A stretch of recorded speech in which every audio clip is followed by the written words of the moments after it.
What happens when love, money, and betrayal collide in the most spectacular way? Julian Croft was a self-made millionaire with a stunning pregnant wife, Elara. From the outside, their life in their glass-walled mansion was a modern fairy tale.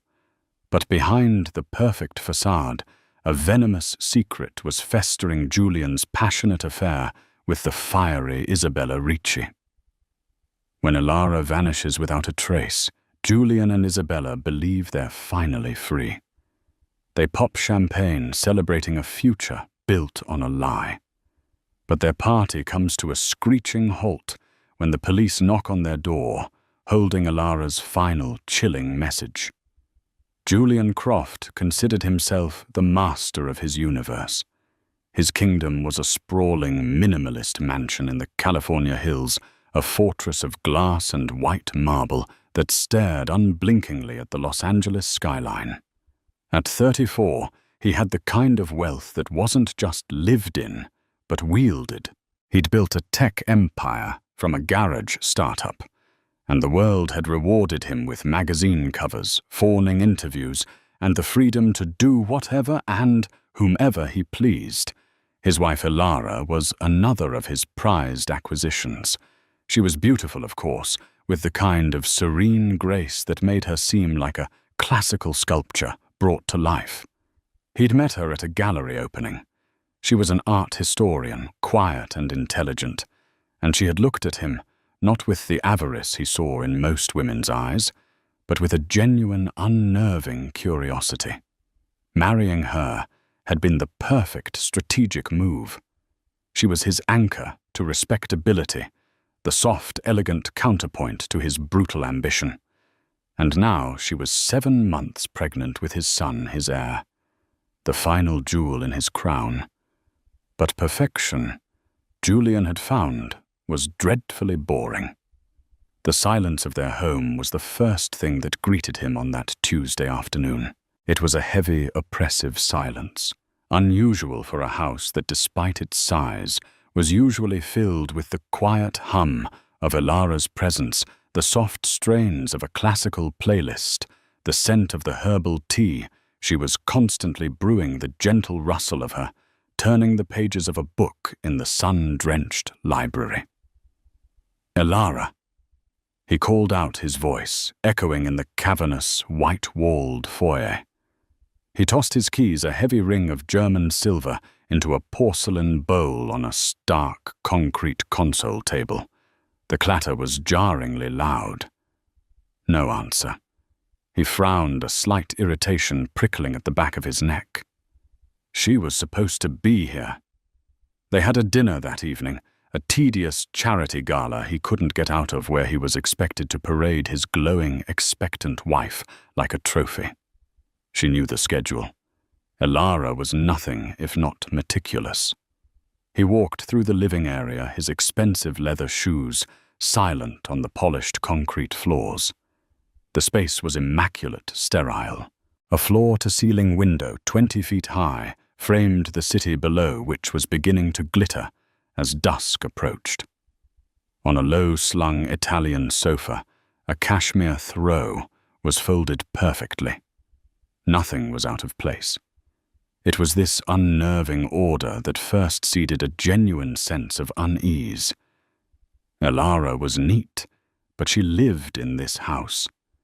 There was always a half-finished cup of tea, a book left open, a pair of her soft ballet flats kicked off by the door.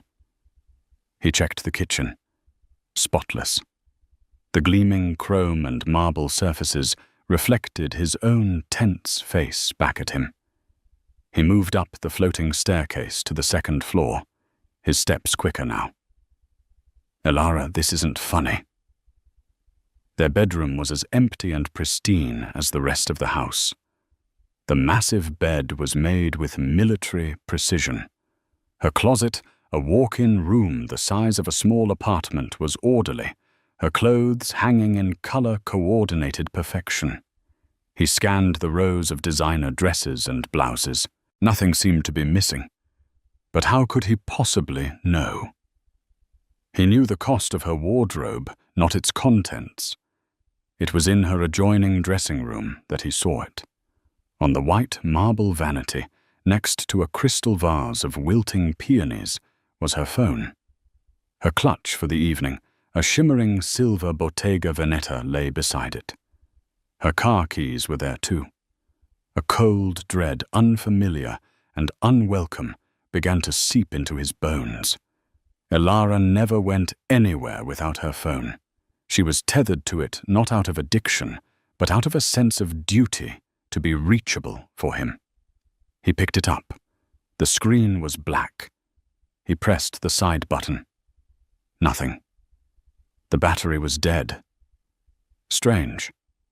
Elara was obsessive about keeping her devices charged. He strode back into the hallway, his heart starting to beat a little faster. He checked the nursery, a room painted in soft greys and yellows, filled with expensive unassembled furniture. Empty. He checked the gym, the home theater, the guest suites. Nothing. Just more silence, more unnerving order. He pulled out his own phone, his thumb hovering over the number for his head of security. But he paused. What would he say? That his wife was missing. She was probably just out for a walk. The thought was absurd. Elara didn't just go for a walk without her phone an hour before they were due at a major social event. She didn't deviate from the plan. Ever. His mind was racing, but not with concern. It was a frantic, calculating race. This was an inconvenience, a problem. And Julian Croft was a man who solved problems. He dialed a different number, one he knew by heart, one that wasn't saved under a real name. The phone was answered on the second ring. "You're not going to believe this," he said, his voice low and tight. "Try me." "Isabella." Ricci's voice purred back a smoky, confident sound that was the polar opposite of Elara's gentle soprano. "She's gone." There was a beat of silence on the other end. Gone. Gone. Where? To the market. No Izzy. Gone. Vanished. Her phone is here, her keys, her purse for tonight. The house is perfect. Too perfect. It's like she just evaporated. He could almost hear the slow, wicked smile spreading across Isabella's face. She was the daughter of his primary business partner, a sharp, ambitious woman with eyes the color of whiskey and a moral compass that pointed directly and unerringly toward her own pleasure. Their affair had been a firestorm for the past year, a reckless, exhilarating escape from the placid sea of his marriage. "Well, well, well," Isabella said, her voice dropping to a conspiratorial whisper. "Has Christmas come early this year?"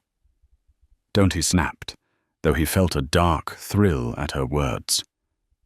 This is serious. What if something happened to her? The baby. Even as he said it, the words felt hollow, a pro forma recitation of concern. "Oh, Julian." "Please," she scoffed. "Don't play the worried husband with me." She probably got tired of playing the perfect little doll and ran off to find herself. Good for her. Better for us. He sank down onto the edge of his perfectly made bed, the cold dread in his stomach now warring with a heady sense of possibility. What if Isabella was right? What if Elara had simply left? The idea was intoxicating. No messy divorce, no fighting over assets, no public scandal that could tarnish his reputation, just a quiet, clean exit. "I have to do something," he said, more to himself than to her. "I have to call the police. It's what a husband would do." Of course, Isabella agreed. "You have to play the part. We both do. I'll be the concerned friend of the family.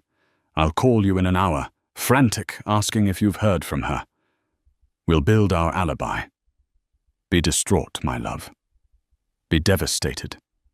Give the performance of a lifetime." He hung up, his mind clearing. Isabella was right. This was a performance. He took a deep breath, picturing a stage and audience. He was Julian Croft, the terrified husband. He rehearsed the tremor in his voice as he dialed 911.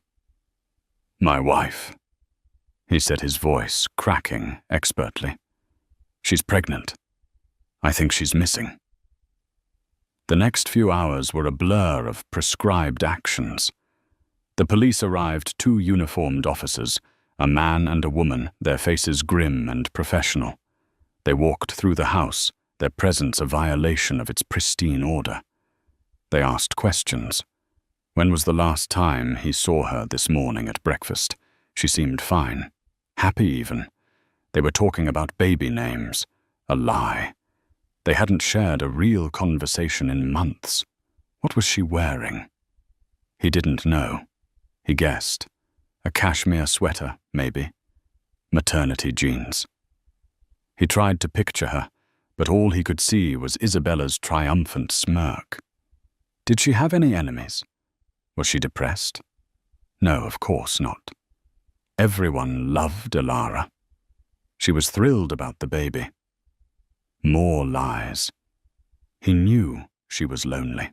He'd seen the sadness in her eyes, a shadow he'd chosen to ignore. He called her parents, an elderly couple in Vermont, and delivered the news with a carefully calibrated mix of panic and sorrow. He listened to her mother's hysterical sobs, murmuring empty words of comfort, all the while feeling a growing, exhilarating sense of freedom. By 10 p.m., the house was a command center. Detectives had arrived. Forensic teams were dusting for fingerprints, a pointless exercise in a house cleaned daily by a professional service. The search had begun.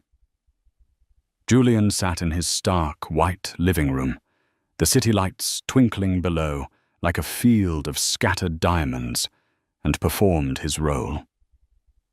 He ran a hand through his hair, stared into the middle distance with wide, haunted eyes, and fielded calls from concerned friends, each conversation a masterpiece of feigned despair. At midnight, his private gate buzzed. It was Isabella. She swept in a vision in a black trench coat, her dark hair slicked back her face, a mask of anxious concern. She had brought a bottle of whiskey, a very expensive single malt. For the nerves, she whispered, wrapping her arms around him in a hug that was just a little too long, a little too familiar for public consumption. But only the 2 of them were in the living room. The lead detective had given him a moment of privacy. "They're treating it as a high-risk disappearance," Julian murmured into her hair, breathing in her sharp, expensive perfume. It smelled of victory. "Because of the pregnancy." "Let them," she said, pulling back to look at him. Her eyes were alight with a feverish excitement. "Let them search. They won't find her." She was so certain. Her confidence was infectious. He felt the last of his theatrical grief melt away, replaced by a cold, thrilling reality. He was free. He led her to his study, a room panelled in dark wood, the one place in the house that felt truly his. He locked the door. He poured 2 glasses of the whiskey. Isabella raised her glass, the amber liquid catching the light. To new beginnings, she toasted her voice a low, seductive hum. To new beginnings, he repeated, clinking his glass against hers. They drank the fiery liquid, a perfect match for the illicit thrill coursing through their veins.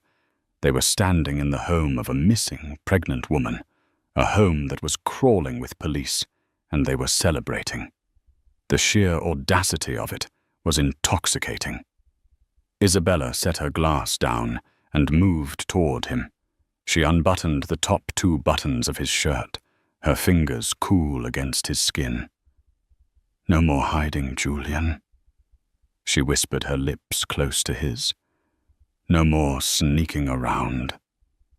Soon this will all be ours. He pulled her close, his mouth finding hers in a hungry, desperate kiss.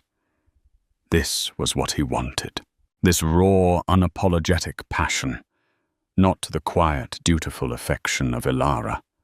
He had built an empire, and he deserved a queen, not a ghost. As they stood there, locked in an embrace, a wave of pure, unadulterated relief washed over him.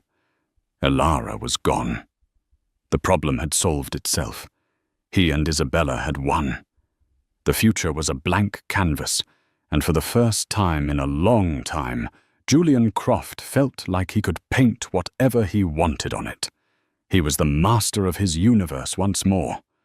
And in his blissful, arrogant certainty, he never once considered that the ghost he was so eager to exorcise might be the one holding the brush. Detective Miles Harding had a nose for lies.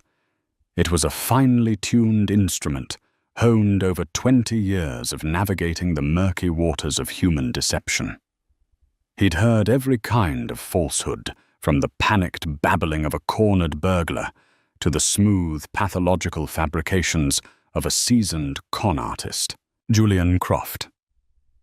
He decided within the first 5 minutes of meeting him was in a class of his own. Harding was a man of contrasts. He wore rumpled, off-the-rack suits that seemed permanently at odds with his sharp, intelligent eyes. He looked more like a weary history professor than a lead homicide detective. But that was an advantage. People tended to underestimate him. He stood in the background of the Crofts' cavernous living room, observing. He watched Julian perform his grief, the carefully furrowed brow, the hand that kept rubbing the back of his neck in a gesture of supposed stress. It was a good performance, Harding had to admit. Polished. But it was a performance nonetheless.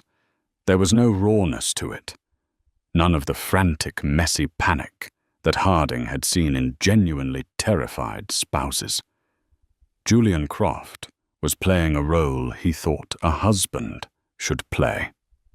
Mr. Croft, Harding said, his voice calm and even as he approached.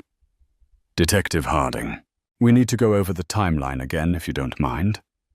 Julian looked up, his blue eyes clear and direct. Of course, Detective. Anything I can do. You said you last saw your wife at breakfast. Around 8:30. That's right. She seemed happy. We were discussing the nursery. And you left for your office at 9. Yes, a board meeting. It ran all morning. Harding made a note in his small, dog-eared notebook. And no contact with her all day. No texts, no calls, no, Julian said, shaking his head. A flicker of something annoyance crossed his face before it was replaced by practiced sorrow. I should have called. I get so wrapped up in work. I just assumed she was here safe. So the first sign that something was wrong was when you arrived home around 6 p.m. Yes. The house was empty. Her phone was on the vanity dead. Harcourt nodded slowly. And then you called. Who did you call first, Mr. Croft? Julian hesitated for a fraction of a second, but it was enough. Harding's internal lie detector pinged softly. I called her parents, Julian said. I thought maybe she'd called them that she wasn't feeling well and had gone to lie down and her phone had died. Harding didn't react, but he made another note. The 911 call had been placed at 6:15 p.m. The phone records they were pulling would show exactly who he called first. A small lie, perhaps, but cracks in a story always started small. The next morning, the search intensified. News vans were camped outside the gates of the estate, their satellite dishes pointed at the sky like metallic vultures. The headline was irresistible: Pregnant wife of tech mogul vanishes. Elara Croft's serene, smiling face was plastered everywhere. She looked angelic, wholesome. It made Julian's public image as the grieving husband all the more critical. He held a press conference on the steps of his home, Isabella Ricci, standing a few feet behind him, her hand resting on his arm in a gesture of support. She too played her part to perfection, her beautiful face a mask of worried sincerity. "We are begging for anyone with any information about my wife Elara to please come forward," Julian said, his voice thick with emotion.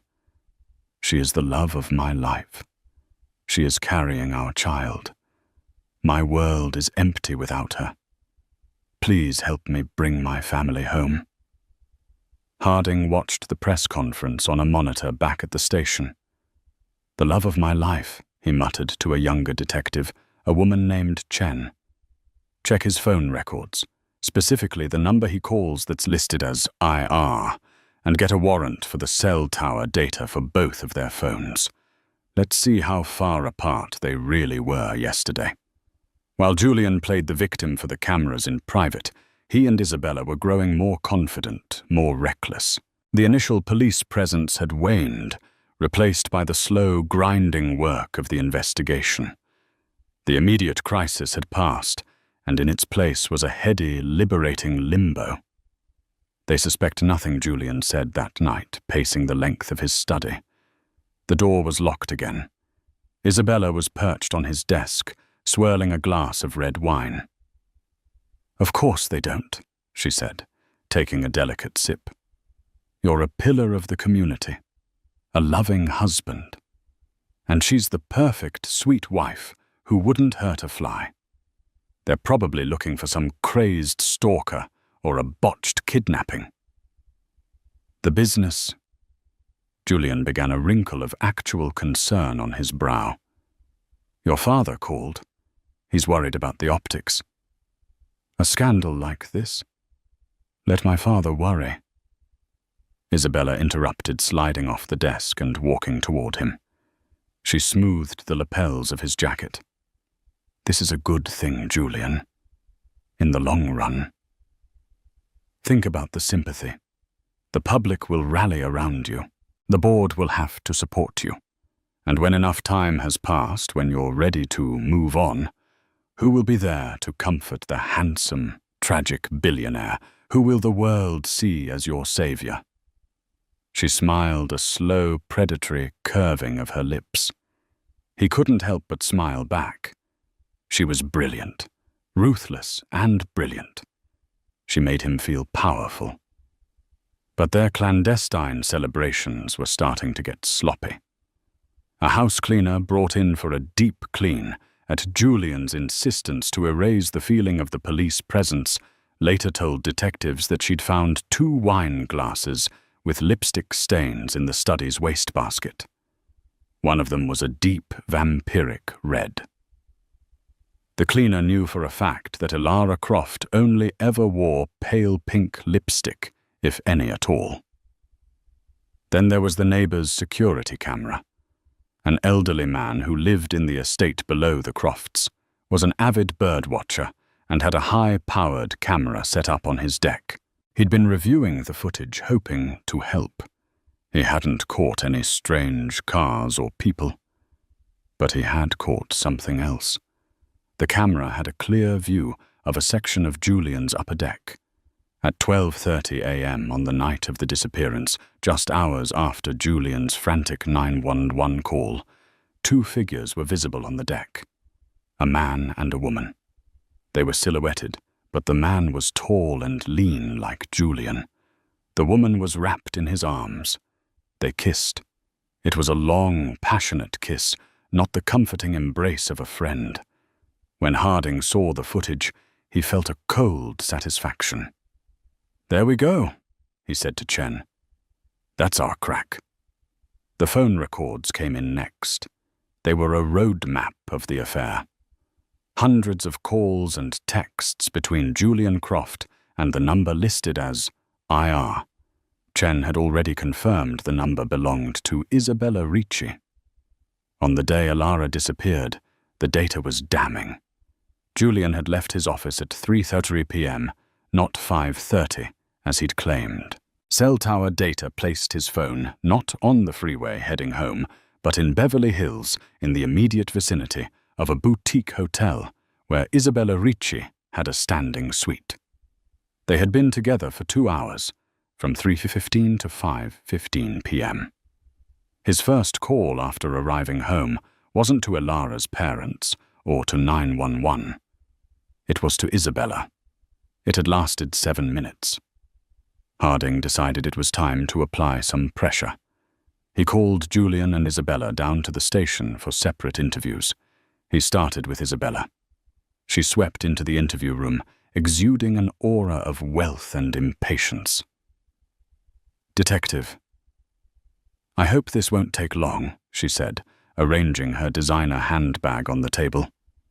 "Julian is in a fragile state. I don't want to be away from him for too long." "Of course, Ms. Ricci. We just have a few routine questions," Harding said, offering her a plastic bottle of water which she ignored. "You're a close friend of the family, is that right?" "Very close. Alara is one of my dearest friends. I'm just sick about this." Her performance was flawless, not a flicker of deception. "So you'd know if there were any problems in the marriage?" "Problems?" Isabella laughed, a short, brittle sound. "No. Julian adores her. They were ecstatic about the baby." It was a fairy tale. Harding leaned forward, his demeanor shifting from placid to predatory. "That's interesting, because fairy tales don't usually involve the prince spending 2 hours in a hotel room with his wife's dearest friend on the afternoon she disappears." The mask shattered, just for a second. Her eyes widened a flicker of pure animal panic. She recovered quickly, but Harding had seen it. "I have no idea what you're talking about," she said, her voice turning to ice. "Don't you?" Harding said, sliding a photo across the table. It was a still from the neighbor's security camera, enhanced, the two silhouettes on the deck locked in an embrace. "Does this look like two people who are just friends?" Isabella stared at the photo, her knuckles white as she gripped the edge of the table. "That's not us. That could be anyone. And I suppose the cell tower data putting you and Mr. Croft at the Beverly Wilshire for 2 hours yesterday afternoon is just a coincidence," Harding pressed. "And the 2 wine glasses in his study. The ones with your shade of lipstick on them." Her composure was gone, replaced by a furious, cornered rage. "This is harassment. My father is Lorenzo Ricci. You are making a very big mistake, detective." "The only mistake I see," Harding said, standing up, "is the 2 of you thinking you were smart enough to get away with it." He left her in the room to stew the fear and fury radiating off her. He walked into the adjacent interview room, where Julian was waiting with his high-priced lawyer. Mr. Croft, Harding began without preamble. "Your alibi for yesterday afternoon has a 2-hour hole in it, a hotel-shaped hole. Care to tell me about it?" Julian's face went pale. His lawyer immediately put up a hand. "My client has answered all your questions. We are not obligated to discuss his personal life, which has no bearing on his wife's disappearance." "It has every bearing on it," Counselor Harding shot back. "It's called motive. The grieving husband is a much less sympathetic character when he's sleeping with his wife's best friend. It makes a jury wonder what else he might be lying about." Julian's facade of the calm, collected victim was crumbling. Harding could see the panic behind his eyes. The freedom he had felt was morphing into a key, its bars forged from his own lies. "We were celebrating," Julian blurted out, ignoring his lawyer's frantic gesture to be silent. Harding raised an eyebrow. Celebrating. What were you celebrating, Mr. Croft? A business deal. It was confidential. Julian stammered the lie, thin and unconvincing, even to his own ears. A business deal. Harding repeated, his voice laced with disbelief. You expect me to believe you were having a 2-hour business meeting in a hotel room with Ms. Ricci, then drinking whiskey in your study and kissing on your deck, all while your pregnant wife was missing. You weren't celebrating a deal, Mr. Croft.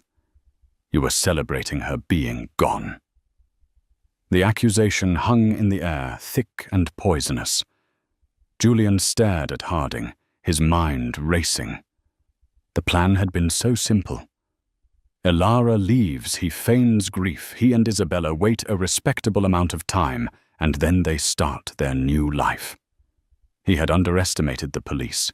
He had underestimated Harding. He had been arrogant and sloppy.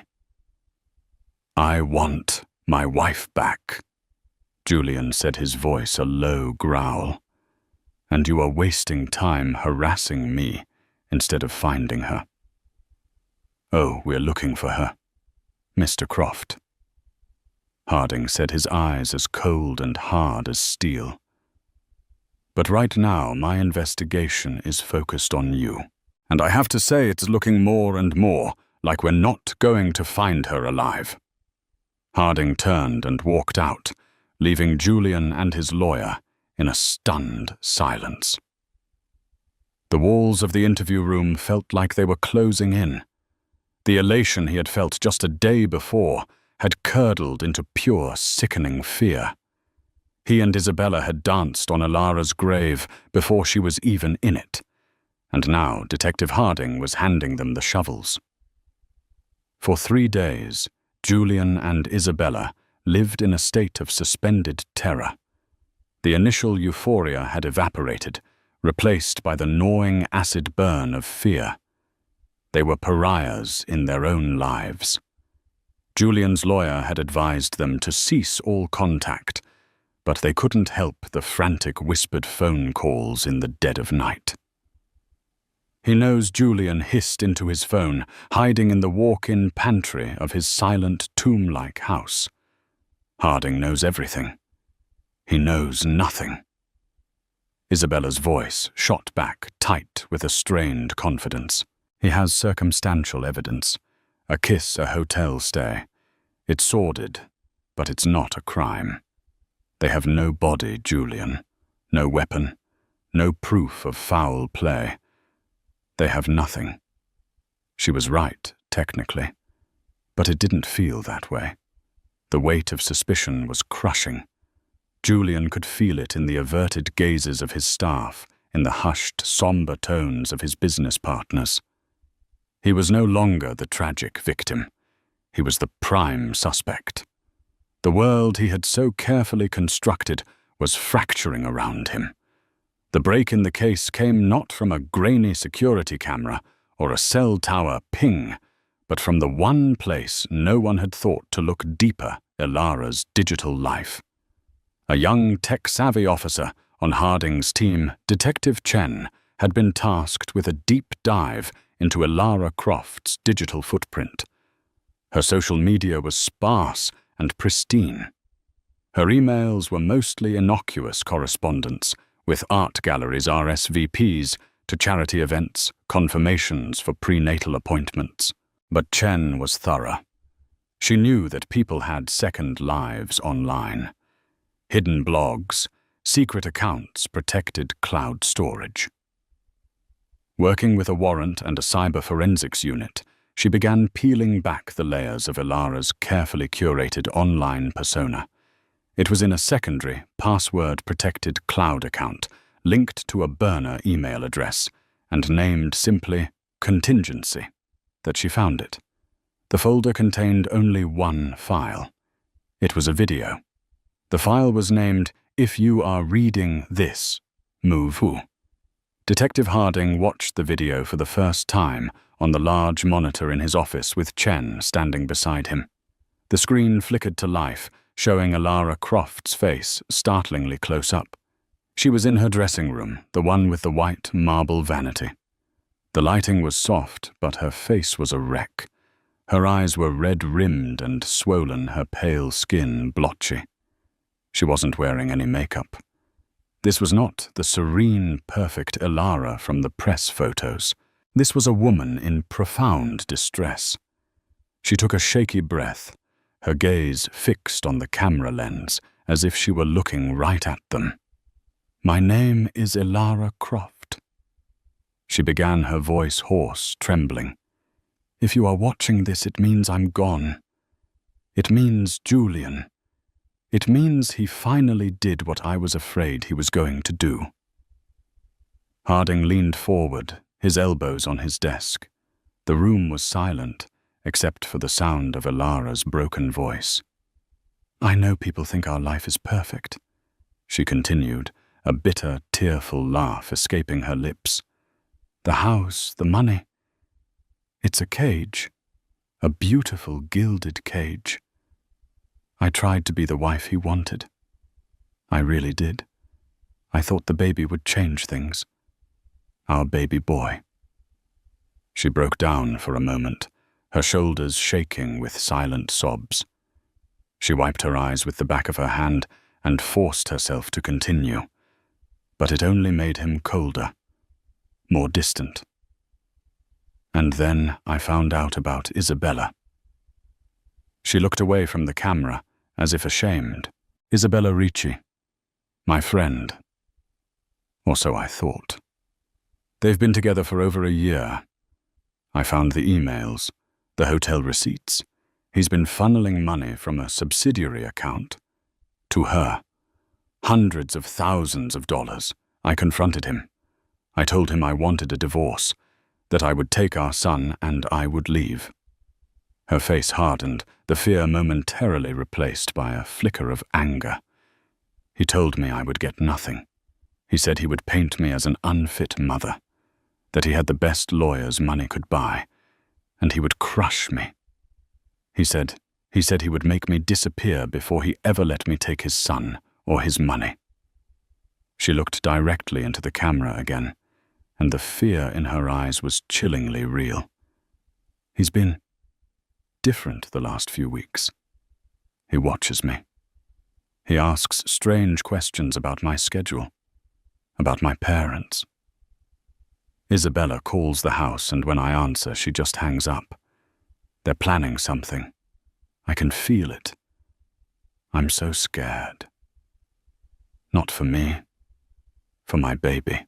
Tears were streaming down her face now, unchecked. "I'm making this video because if something happens to me, I don't want them to get away with it. I don't want them to raise my son. Check the finances for Croft Innovation's subsidiary, Apex Holdings. Check the offshore accounts. It's all there. The money he gave her. He's been giving her everything. He just needed to get rid of me." She reached forward, her hand trembling, and the screen went black. Harding sat back in his chair, a slow breath escaping his lips. "My God," he whispered. "It's a confession. From beyond the grave." "It's the whole ball game," Chen said, her voice tight with excitement. "Motive, conspiracy, financial crimes. It's all there." She handed us the case on a silver platter. Harding stood up. "Get a team to forensics. Have them verify the video's integrity timestamp, everything. Get financial warrants for this Apex Holdings. Whoa. I want every transaction Julian Croft and Isabella Ricci have made in the last year, and get a warrant for their arrest. Both of them. For conspiracy to commit murder." The trap was sprung that evening. Julian was in his study, a bottle of whiskey, his only companion, when the heavy knock came on the door. He opened it to find Detective Harding standing there, flanked by 2 uniformed officers. Harding's face was like stone. Julian Croft, the detective, said, his voice devoid of any emotion, "You're under arrest for the murder of your wife, Elara Croft." The words didn't compute. Murder. Julian stammered a laugh of disbelief catching in his throat. That's insane. You haven't found a body. You have no proof. We have something better, Harding said coldly. We have her last message. They cuffed him. As they led him through his own pristine white foyer, he felt a surreal sense of detachment, as if he were watching a movie of someone else's life falling apart. The world had tilted on its axis. He had been so sure of his own power, his own untouchability. He had believed he was the master of the game. Now he saw with sickening clarity that he hadn't even understood the rules. Isabella was arrested at her father's mansion in Bel Air. They took her from the dinner table in front of her horrified parents. She was elegant and defiant to the last, her head held high as they put her in the back of the police car. But Harding, who was there to oversee the arrest, saw the terror in her eyes. The terror of a spoiled princess who was about to be thrown into the dungeon. They were placed in separate interrogation rooms at the station.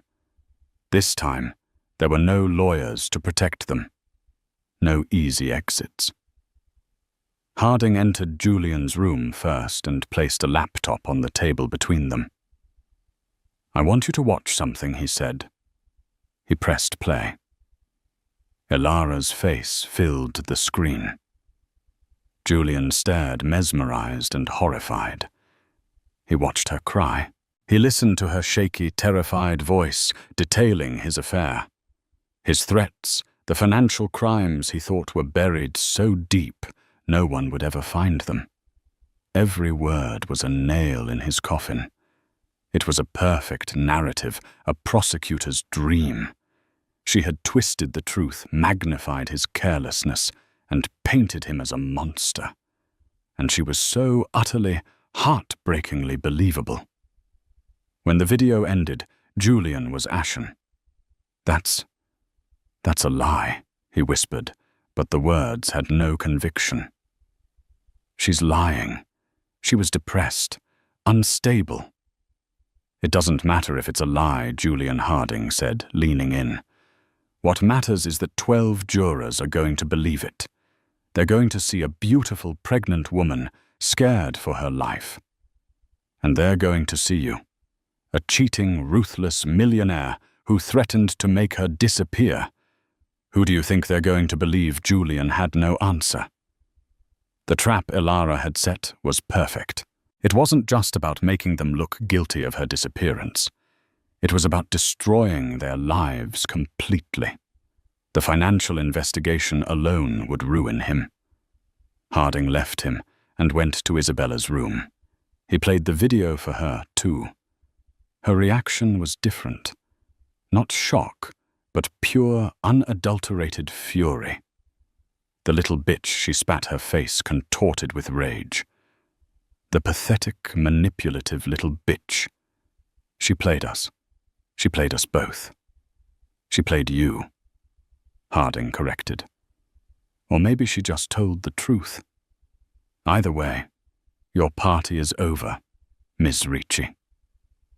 He looked at her, at the rage that was clearly masking a deep, primal fear. He saw the calculation in her eyes. Isabella Ricci was a survivor. Right now, Harding said, his voice dropping, your only friend in this world is the first person who decides to make a deal. He let the words hang in the air and walked out, leaving her with the echo of Elara's tearful testimony and the cold, hard reality of a murder charge. He had them. He had them cold.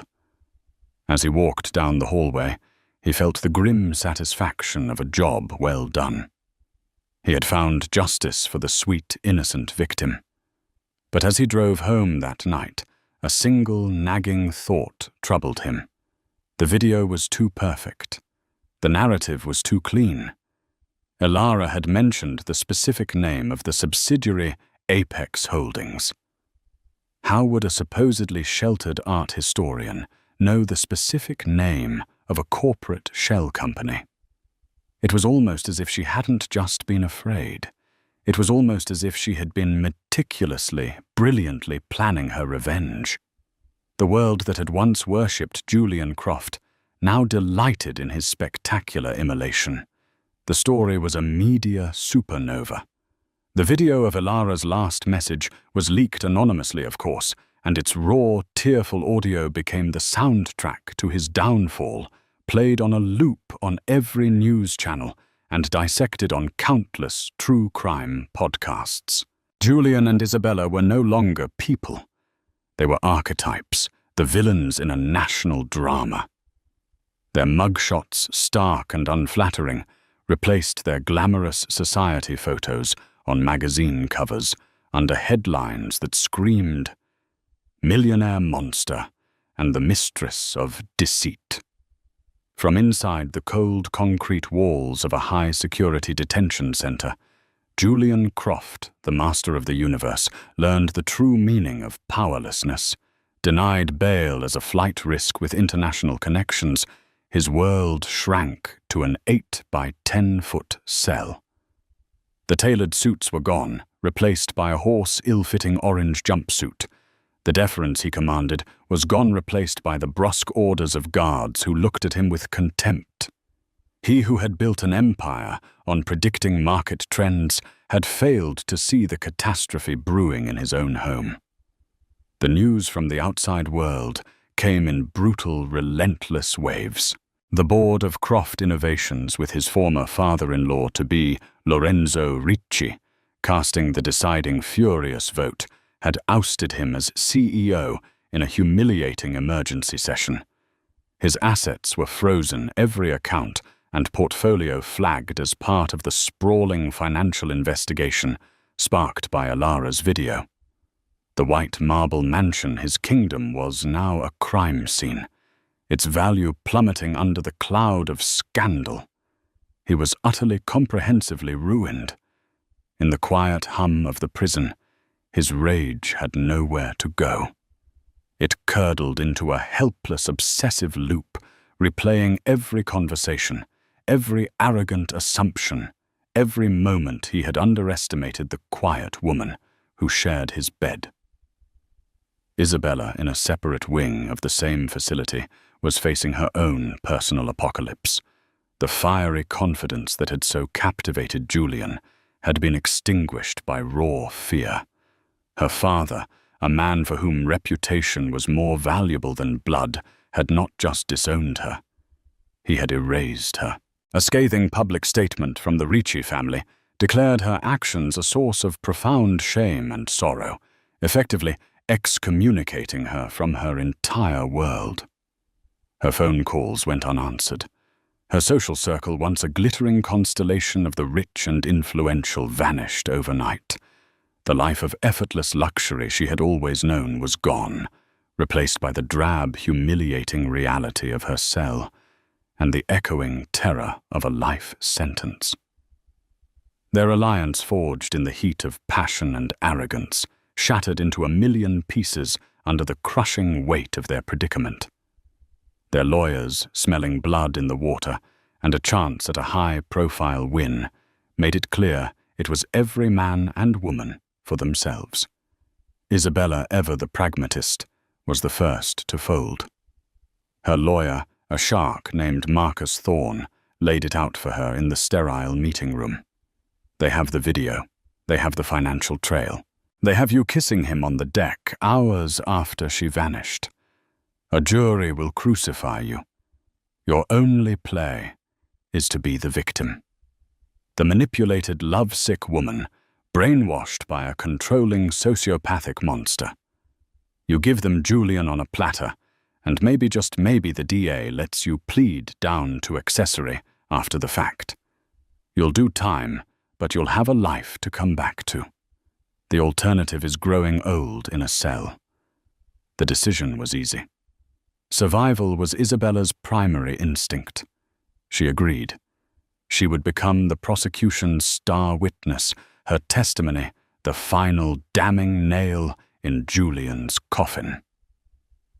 When Julian's lawyer informed him of the betrayal, he didn't just feel anger. he felt a profound, hollowed-out despair. He had been so easily discarded, by his company, by his friends, and now by the woman for whom he had incinerated his life.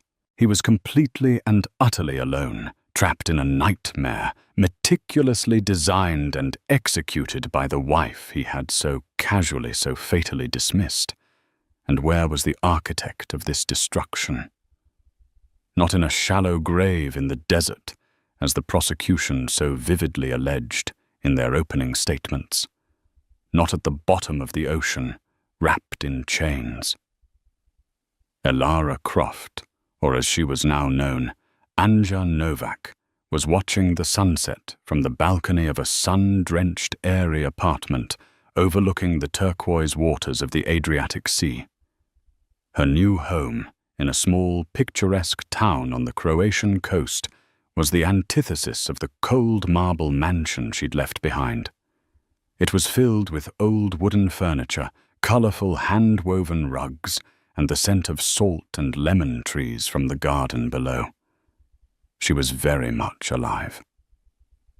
The timid, placid creature who had haunted the halls of Julian's mansion was gone. In her place was a woman of serene, unshakable confidence. Her hair, once a mousy blonde, was now a rich, deep auburn cut into a stylish, low-maintenance bob that framed a face free of makeup. Her belly was a perfect round globe, and she would often sit for hours, one hand resting protectively on her unborn child, watching the fishing boats bob in the harbor as she scrolled through the international news on her tablet. The plan had not been born of a single moment of anger, but had crystallized over a year of quiet suffering. It began the day she found the first proof of the affair, not a lipstick-stained collar, but a charge on a secret credit card statement for a suite at a hotel she'd never been to. It was a thread. She pulled on it gently at first, then with a growing cold determination. The prenuptial agreement, which Julian had considered ironclad, had one small loophole he'd never bothered to scrutinize: a personal art acquisition fund endowed with a generous annual allowance. It was from this fund that she hired a discreet private investigator, a former Mossad agent recommended by a gallery contact in Tel Aviv. He had confirmed everything, providing her with a dossier on Julian and Isabella that was as thick as a novel, complete with photos, timelines, and details of their financial entanglements. It was the confrontation with Julian, however, that had truly galvanized her. His casual cruelty, his flat-eyed dismissal of her pain, and his ultimate threat. "I will make you disappear before I ever let you take my son or my money," had awakened something in her. Not fear, but a dormant, steely resolve. She realized he would never let her go. He owned her. She was an asset, and Julian Croft never relinquished his assets without destroying them first.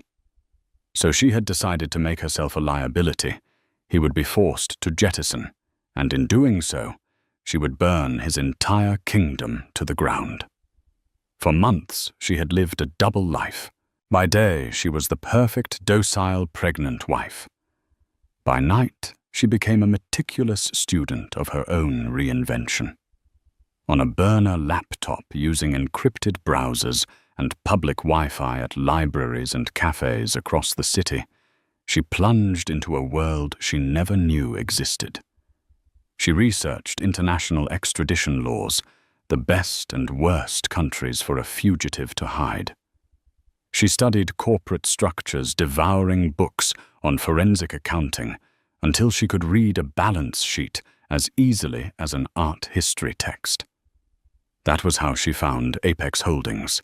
It was his personal slush fund, a labyrinthine shell company used to hide income and fund his lifestyle and his mistress.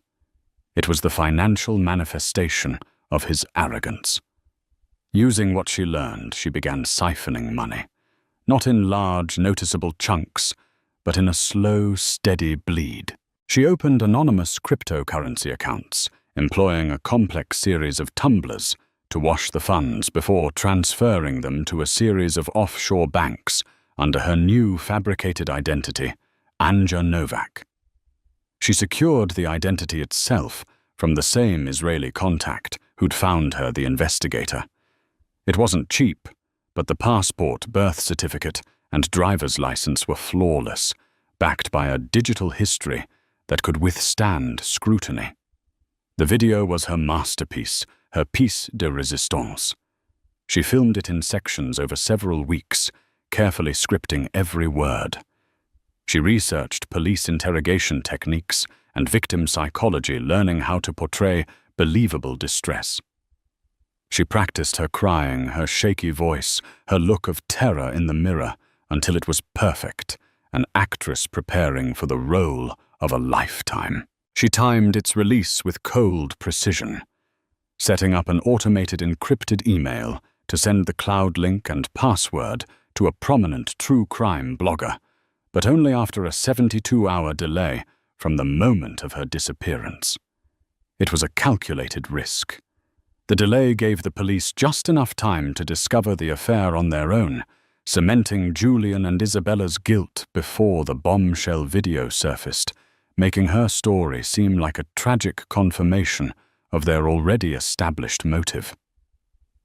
On the day she vanished, her execution was flawless. While Julian was at his tryst with Isabella, Elara's own plan was in its final stage. She packed a single, nondescript bag. She walked out the back service door, careful to avoid the main security cameras, whose blind spots she had mapped months before. A pre-booked anonymous car service paid for in cash by a proxy took her not to LAX, but to a small private airfield in the Mojave Desert. A chartered jet paid for in untraceable Monero was waiting. By the time Julian was arriving home to their pristine, silent house to play the role of the worried husband, Elara was already over the Atlantic, watching the country that had been her prison shrink, below her a cool glass of sparkling water in her hand. Now 6 months later, as she read about Isabella's tearful testimony on the witness stand, describing Julian as a cold, calculating monster, Elara felt a flicker of grim satisfaction. They had built their future on the assumption of her weakness. They deserved everything they got. She had not only escaped, she had taken back her life, secured her child's future, and served her own brand of justice. She had a new name, a new life, and a fortune far greater than Julian had ever imagined she could control. She had won. A few weeks later, in a quiet, modern hospital overlooking the sea, she gave birth to a healthy baby boy. She named him Miles, after Detective Harding, a private, ironic tribute to the man she had so expertly manipulated into being her instrument of vengeance. She sat in her sunny apartment, the sea breeze rustling the curtains, and held her son in her arms. He had her eyes. He was safe. He was hers. He would grow up far from the shadow of his father, free from the gilded cage. As she looked down at his perfect sleeping face, she felt a profound and absolute sense of peace. The world thought Elara Croft was dead. The truth was, she had never felt more alive. In the end, Julian Croft was convicted, his life ruined not by a killer, but by a ghost he himself had created. Isabella Ricci. The supposed victor walked away with a lighter sentence, but a life forever tarnished, a prisoner of her own ambition. The story of Elara Croft became a cautionary tale, a chilling reminder that the quietest person in the room is often the most dangerous. She played the long game, proving that true power isn't about wealth or status, but about the unbreakable will to survive. A man at the pinnacle of wealth and power, a wife at home, carrying his child, and a glamorous mistress stealing the spotlight. But what happens when greed and betrayal collide at the very moment new life is meant to be celebrated? In a shocking twist that rocked high society circles, billionaire mogul Victor Harrington chose to whisk his mistress away on a secret baby moon, leaving his pregnant wife, Eleanor, behind. Little did he know that one impulsive decision would unravel a carefully built empire overnight. Brace yourself for a tale of lavish lifestyles, boardroom betrayals, and one pregnant woman's brilliant revenge. Victor Harrington was the kind of man who seemed destined for opulence from birth. Born into a wealthy family in Greenwich, Connecticut, he'd possessed an effortless charm and ambition that made him a force to be reckoned with even before he earned his MBA from Harvard Business School. People close to him said he was unstoppable, a man with the cunning of a Wall Street wolf and the charm of a Hollywood star. He had cut deals in the early days. Alongside mentors who boasted legendary names, he once studied an investment portfolio under Warren Buffett's guidance at a Berkshire Hathaway internship, followed by an immersive executive program at Tesla University, where he brushed shoulders with Elon Musk. By the time he was 30, he had built Harrington Industries into a multi-million-dollar enterprise. By the time he was 40, he was on the prestigious Forbes billionaires list. Eleanor Davenport, soon to be Eleanor Harrington, first met Victor at a charity gala in Manhattan. Although her family was old money, they didn't flaunt it as visibly as the nouveau riche. She was a rising star in the philanthropic world, championing social justice causes, and her quiet grace drew Victor toward her like a magnet.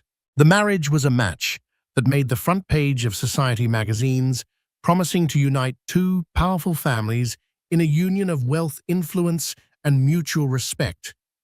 For a long while, their life was the epitome of gilded harmony. They graced galas, inaugurated libraries, shook hands with political leaders, and jetted off to the French Riviera for impromptu vacations. Their future shone as bright as the diamond on Eleanor's left hand. But even the sturdiest empires can hide cracks. Unbeknownst to Eleanor, cracks were forming behind the scenes at Harrington Industries. Victor had an undeniable appetite for success, for excitement, and for women. When he met Bianca Suarez at a high-level conference in Dubai, it started as an innocent flirtation. She was an emerging media consultant, with her own brand of allure, mysterious, witty, and dangerously ambitious. If anyone had told Victor he was playing with fire, he would have laughed it off. After all, he was Victor Harrington, untouchable, unstoppable. But sometimes the most disastrous events start with just a spark. Over months, lunches turned into dinners, and dinners turned into clandestine weekends in exclusive resorts. Bianca introduced him to the kind of escapades he'd never even allowed himself to dream about before. While Eleanor was 3 months pregnant, carefully nurturing the next heir to the Harrington fortune, Victor found himself dancing intimately with his mistress under the shimmering skyline of Dubai, uncertain whether the rapid beating of his heart was excitement or guilt. Bianca didn't want to be a mere fling. She was calculated. She saw in Victor a chance to climb the social and financial ladder faster than any route she had previously considered. And so she stoked his ego, commiserated with his frustrations, and dangled the promise of secret passions whenever he seemed restless. If it was money and influence she wanted, Victor was more than willing to shower her with lavish gifts. To him, money was just a resource expendable and easily replenished. At first, he believed he could keep this double life separate from the pristine marriage he had built with Eleanor. His logic was twisted, but clear to him. His wife was his anchor, his old money confidant, who maintained his impeccable social standing. The mistress was a wild indulgence He could afford a carefully contained adventure. He had no intention of hurting Eleanor, or so he told himself. Unfortunately for Victor, the threads keeping this secret under wraps were about to fray. A confidential tip circulated in the narrow corridors of Manhattan's wealthiest cliques. A society blogger posted an unconfirmed rumor about Victor seen dining with a mysterious brunette at a private suite in the Four Seasons Hotel. Most shrugged it off as an everyday hazard of being rich and famous. False rumors swirl constantly around the extremely wealthy. But there was more to this rumor than idle chatter. For the moment, Victor thought he had it all under control. He was a master juggler, wasn't he? Everything would remain neatly balanced until it all came crashing down. As Eleanor's belly swelled with the promise of motherhood, her doctors advised a tranquil holiday to alleviate stress and welcome a sense of peace before the baby arrived. Friends whispered about the latest trend, a baby moon, a final romantic getaway for expecting couples. Eleanor secretly hoped Victor would take her somewhere calm, maybe a resort in the Maldives or a private villa in the Amalfi Coast. The dream of strolling white sandy beaches, holding Victor's hand, and relishing in the final moments of pregnancy, bliss danced in her mind. Victor, however, had a different plan entirely, a plan that was breathtakingly audacious and heartless. He decided to treat Bianca to a baby moon instead, using the ruse of an urgent business summit in Bali. For Victor, it was the ultimate indulgence, combine business with pleasure, while his wife rested at home, unaware that her husband was on the other side of the world, sipping cocktails by a turquoise infinity pool with another woman. He arranged it meticulously. He told Eleanor he was swamped with a high-stakes negotiation in Southeast Asia. Supposedly, several billionaire investors, including a silent partner, rumored to be connected with Bernard Arnault's luxury empire, had demanded an in-person meeting to finalize a partnership. The clock was ticking, he claimed. If he didn't fly out immediately, Harrington Industries risked missing a multi-billion-dollar opportunity. Concerned and weary, Eleanor kissed him goodbye, placing her hand gently over her baby bump and whispering, "Please come home safe." Half a globe away, Victor's private jet landed under the scorching Balinese sun. Bianca, exuding confidence in a linen sundress and designer sunglasses, looked every bit the radiant vacationer. It was a world apart from Eleanor's subdued maternity style back in New York. They settled into an exclusive luxury resort, one that boasted private villas ensconced amid lush tropical forests and infinity pools that seemed to spill into the horizon. To Victor, the staff was discreet, the views unparalleled, and the exclusivity absolute, the perfect setting for a forbidden escapade. But even in paradise, there were signs that things could go wrong. Rumors had circulated that a well-known Hollywood actress was staying at the resort. The paparazzi lurking outside with long-lens cameras were determined to snag any sensational shot. Victor, in his arrogance, paid them no mind. He was too busy enjoying lavish seafood dinners, couples spa treatments, and romantic beachside strolls with Bianca. He reasoned that even if a photograph leaked, he had enough influence to squash it. Money talks, and hush money screams, as he liked to say. What he didn't anticipate was that a local journalist working part-time as a bartender recognized him immediately. The journalist, named Ayu Priyanka, was a savvy freelance reporter. She knew the difference between professional business summit behavior and lovers on a secret holiday.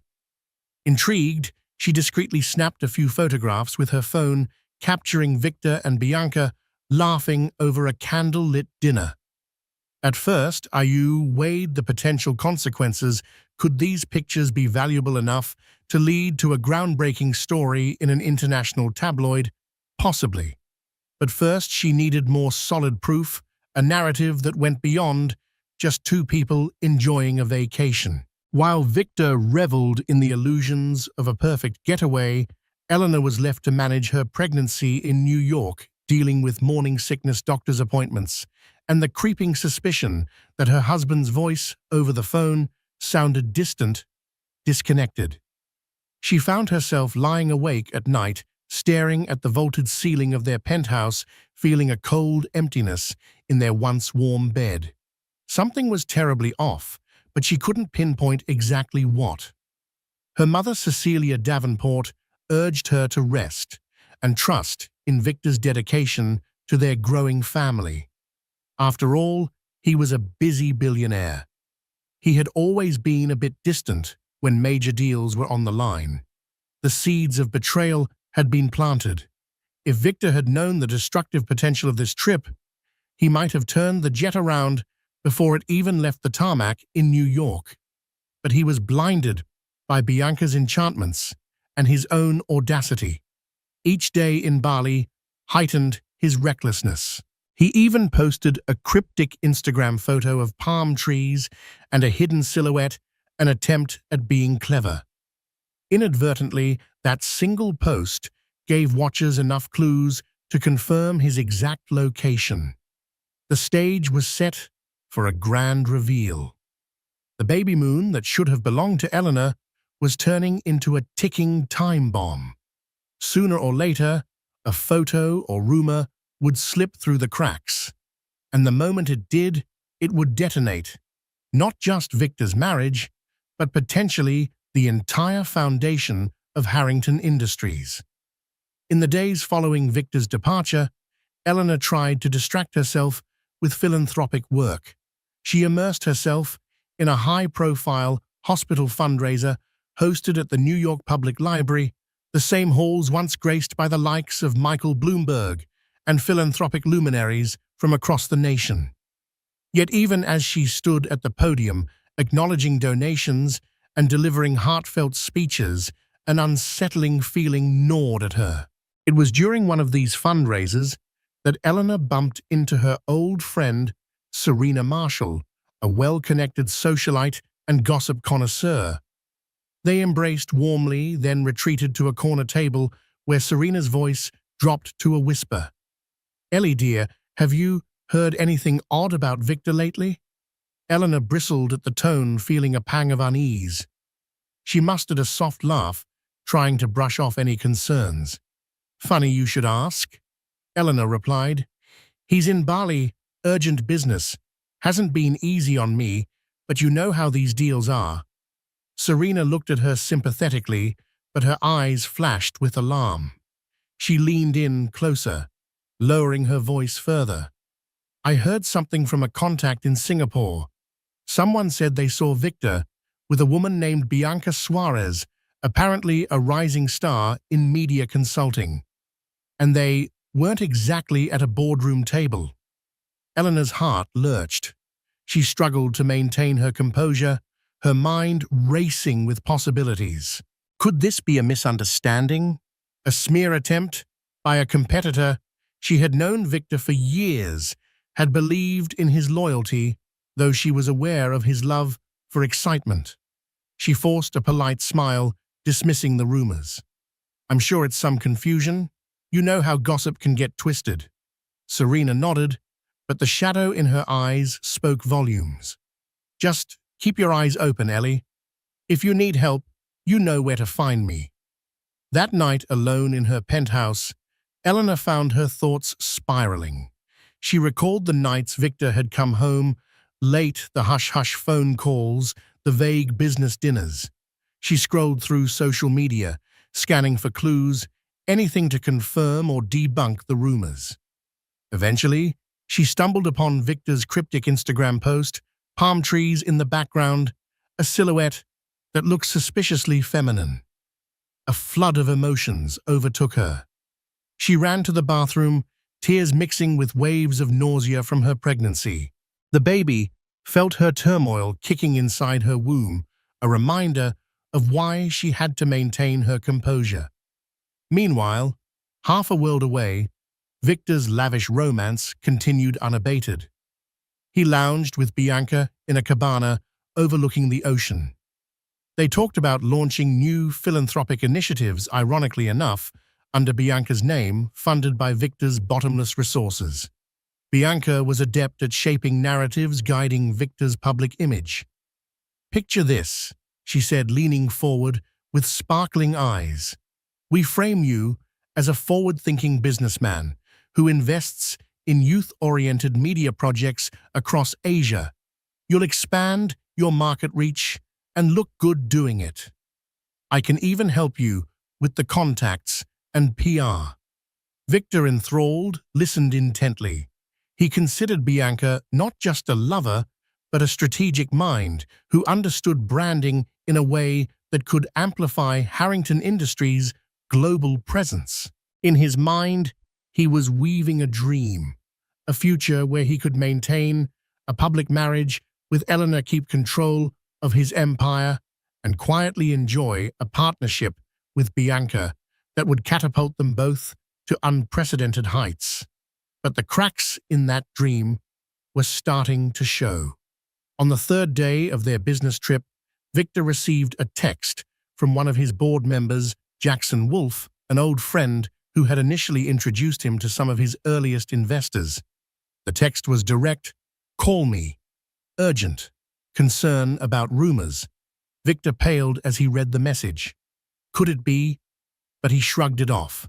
Board members worry about everything from stock fluctuation to media gossip. Still, the knot in his stomach tightened. Jackson, however, knew something that Victor didn't. News was spreading in hush-hush financial circles that the Harrington brand was vulnerable. Pioneering investors disliked uncertainty. If the rumors of Victor's scandal went public, it could undermine negotiations, spook shareholders, and create chaos. "Handle it before it blows up," Jackson's text concluded.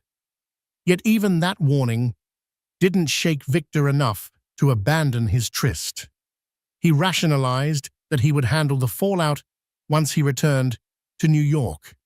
He was Victor Harrington, after all, a man who had charmed senators out, negotiated cunning tycoons, and turned entire markets on their heads with a single announcement. A rumor or two wouldn't bring him down. Across the ocean, Eleanor was wrestling with growing doubts. She paced the penthouse, replaying every suspicious detail of the past months. Could Victor really be that brazen to take another woman on the very trip meant for them? She didn't want to believe it, but the evidence was mounting. She decided to call an old college acquaintance, Damien Cho, a private investigator who specialized in high-profile cases. "Damien," she began, her voice trembling, I need you to look into something." Discreetly. Eleanor's resolution to seek the truth was the first step toward unraveling Victor's carefully woven tapestry of lies. But it wouldn't stop there. Even she didn't realize yet that once she discovered what was truly happening, her response would be nothing short of a coup, one that would leave Victor's empire trembling at her feet. Damien Cho worked fast. He was an expert in navigating the hidden underbelly of high society scandals. Having once been hired to investigate the suspicious affairs of an actual European prince, this job was par for the course, but it carried a personal element. He knew Eleanor from her days volunteering at a local community center. He respected her warmth, her dedication. And so, when Eleanor asked for his help, he pledged to handle the matter personally. He first followed the breadcrumbs online, examining social media check-ins, cross-referencing flight logs from Teterboro Airport, where Victor often chartered private jets, combing through paparazzi shots of Indonesian resorts. It didn't take long to connect the dots. Damien discreetly messaged contacts in Bali, among them a local stringer for an American tabloid who confirmed that a wealthy American named Victor Harrington had been spotted with a woman who was decidedly not pregnant. As the puzzle pieces fell into place, Damien's chest tightened with an uneasy sense of foreboding. This wasn't just a case of a random affair. The stakes were colossal. The Harrington name carried weight in corporate boardrooms across the globe, and any scandal could rock markets and ripple through philanthropic circles. The next step was deciding how to deliver the news to Eleanor without breaking her heart entirely. Meanwhile, Eleanor found daily life increasingly difficult. She attended obstetric appointments alone, feigning a smile when the doctor asked about Victor's whereabouts. Her mother noticed the change in her demeanor. "Ellie, darling, you look so tired. Is everything all right?" Eleanor shook her head, tears forming at the corners of her eyes. "I just need some rest, Mum. I'll be okay." But the moment Cecilia left, Eleanor gave in to sobs, tears that combined heartbreak with a fierce determination. She had a baby to protect, and she would not allow uncertainty to linger. When Damien finally presented his findings, documented photos, flight logs, even a snippet of a conversation recorded by a local resort worker, Eleanor felt both devastation and a strange, cold clarity. She stared at the evidence in stony silence. The man she loved, the father of her unborn child, had chosen to spend precious days in paradise with another woman, parading their affair so openly that it had already begun to leak in social circles. But heartbreak wasn't the only emotion coursing through Eleanor. A sense of betrayal so profound that it threatened to consume her was tempered by the resilience her family had instilled in her. The Davenport lineage was filled with strong, sharp-witted individuals, some who had weathered financial crises, others who had surmounted personal tragedies. Eleanor carried that legacy in her veins. If Victor wanted to toy with her trust, she would answer in a way that made him regret underestimating her. She quietly called her personal attorney, Simone Gold, a formidable woman with an impeccable track record in corporate law. "Simone," Eleanor said softly, "I need to talk about my shares in Harrington Industries and what I might do with them if circumstances change."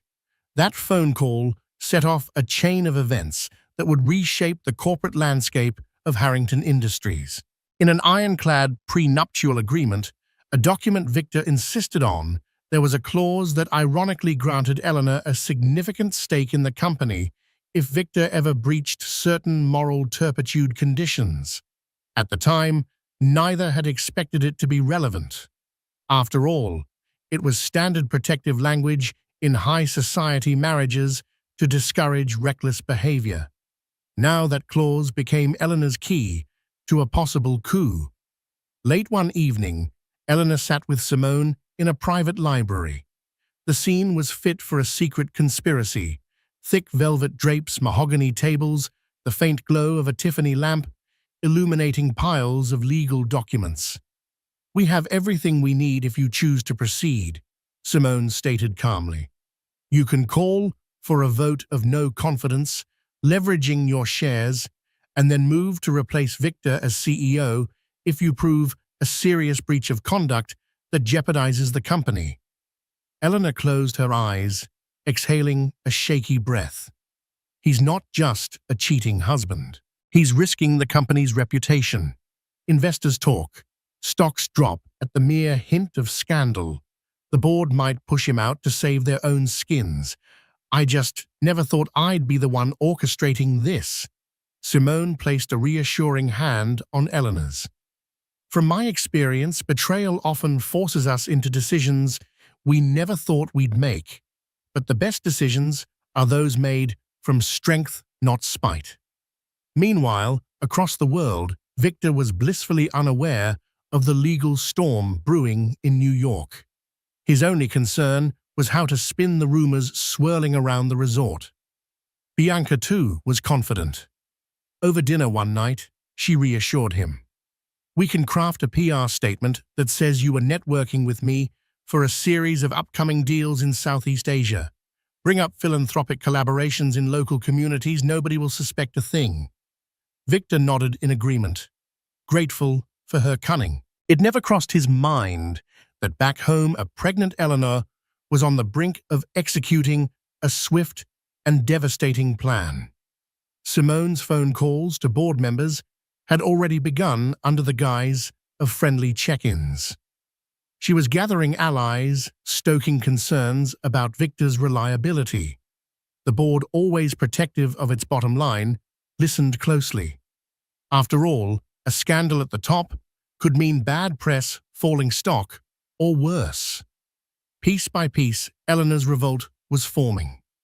She was no longer the timid, heartbroken wife.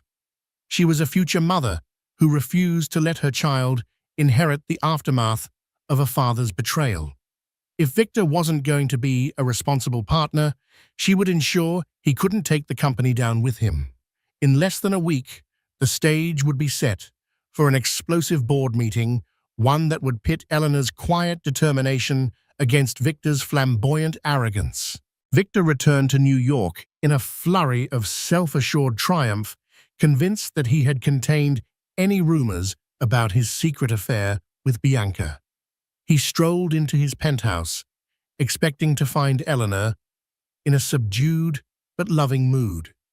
Instead, the apartment was cool-hushed. Even the staff seemed unusually tense. Eleanor was sitting in the living room, sipping tea, her eyes distant. The subtle tension in the air pricked at Victor's confidence, but he masked it with a charming grin. "Darling, I'm home," he announced, setting down his luggage. He reached out to kiss her cheek, but she recoiled, her expression revealing the silent storm within. "Where were you, really?" she asked softly, the tremble in her voice betraying her hurt. For a moment, Victor froze, his mind whirling with excuses. "I told you," he began, forcing composure, "negotiations in Bali. It was stressful, but—" "Stressful," Eleanor interrupted. Her voice rose slightly. "Look at me, Victor." She stood, revealing her swollen belly. "I'm the one who's pregnant with your child alone while you were off entertaining your mistress."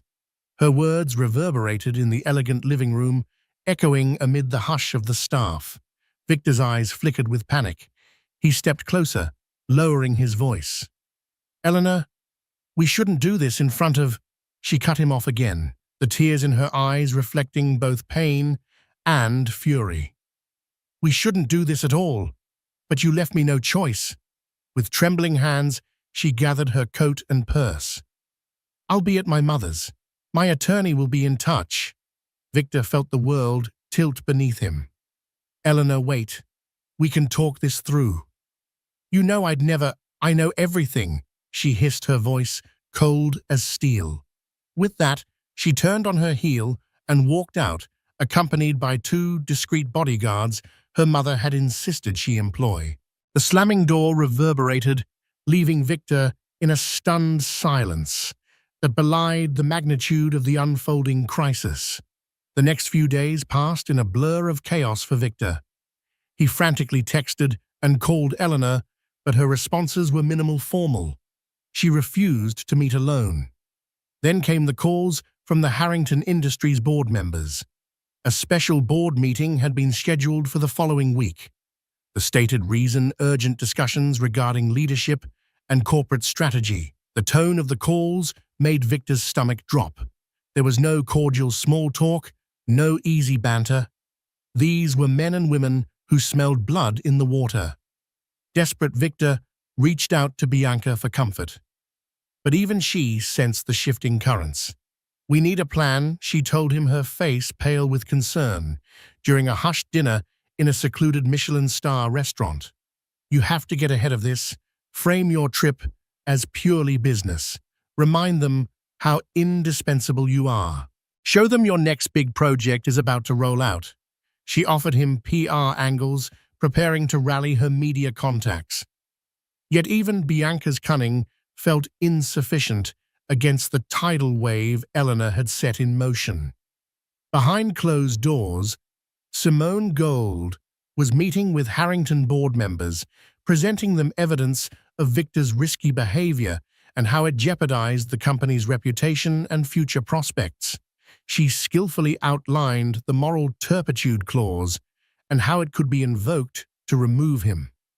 Meanwhile, Eleanor, hidden away at her mother's estate, tried to steady her emotions and maintain her health for the baby.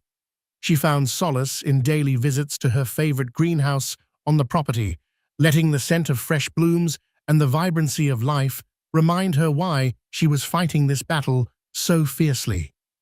Perhaps the most decisive ally Eleanor gained was Jackson Wolfe, the board member who'd been Victor's close friend. As the scandal threatened to burst into public view, Jackson too found himself cornered by anxious stakeholders and even the press. He'd always admired Victor's brilliance, but he couldn't deny the volatility that was now overshadowing the CEO's leadership. When Eleanor approached him with a personal appeal, asking him to place the company's welfare first, Jackson felt the weight of responsibility. After all, an empire like Harrington Industries didn't revolve around just one man. It had thousands of employees, global partners, and philanthropic obligations. A meltdown at the top could hurt them all. The tension escalated as tabloids began printing speculative articles about Victor's affair. Photos from Bali surfaced online, showing a man who looked suspiciously like Victor Harrington in an intimate embrace with a mystery woman. An onlooker claimed they overheard staff whispering Bianca's name. While some media outlets remained cautious, calling the pictures inconclusive, the digital sphere teemed with rumors. Social media users shared side-by-side comparisons of the man in Bali with official photos of Victor. The avalanche had begun.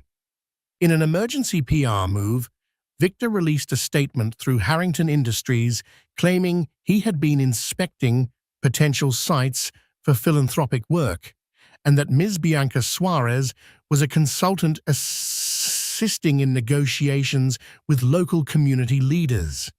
The statement was riddled with corporate jargon, and critics pounced on it as an evasive half-truth. The board meeting date approached ominously. Investors whispered about the potential for a shift in leadership. Analysts on financial channels debated the seriousness of the scandal's impact. Share prices wavered slightly, but enough to create nervous chatter. All the while, Victor felt increasingly trapped, his once indomitable confidence shaken to the core. Somewhere behind the scenes, Eleanor steeled herself. She placed a hand on her baby bump, remembering why she needed to see this through. It wasn't just about revenge. It was about securing a future for her child, free from the looming shadow of a father who believed he could treat people as pawns in his personal game. She wanted to protect the legacy that her baby would one day inherit, ensuring it wasn't poisoned by Victor's self-serving choices. When the morning of the board meeting finally arrived, Manhattan buzzed with anticipation. Black SUVs lined up outside Harrington Tower.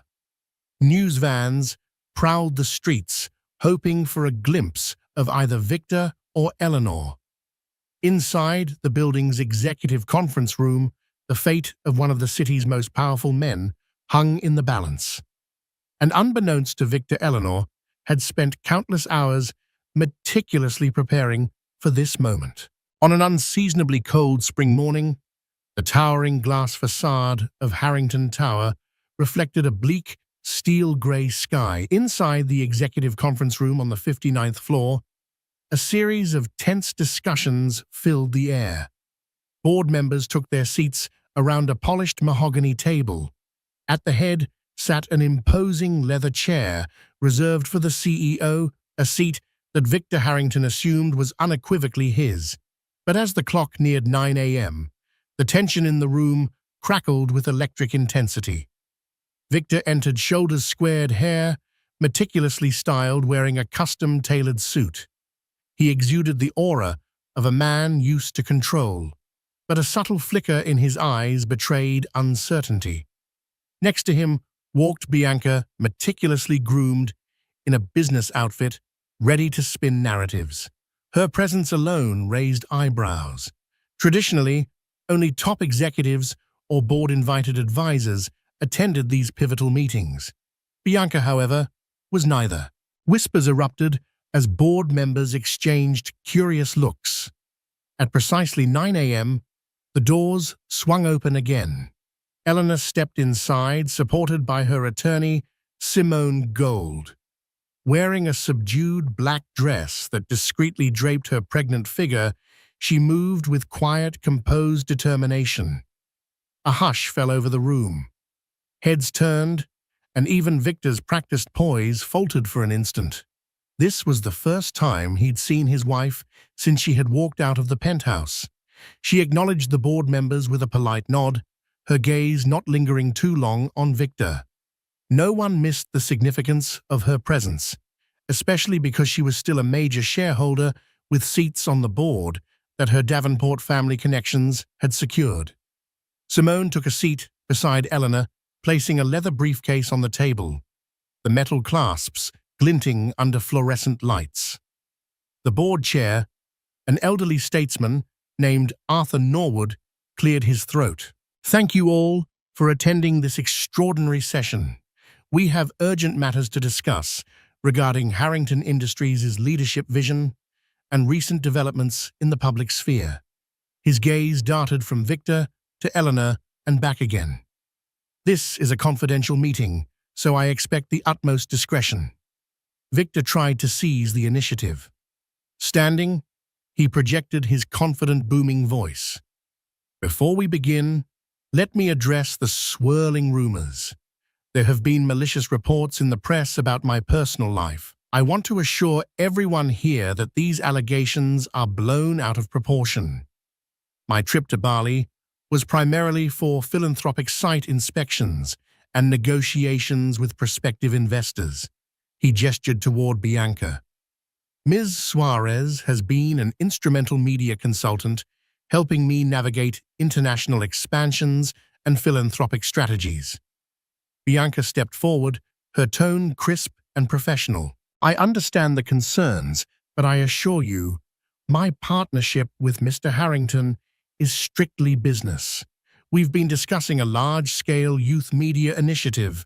Eleanor, calm yet resolute, interrupted. "That's enough." She rose slowly, one hand resting protectively on her belly.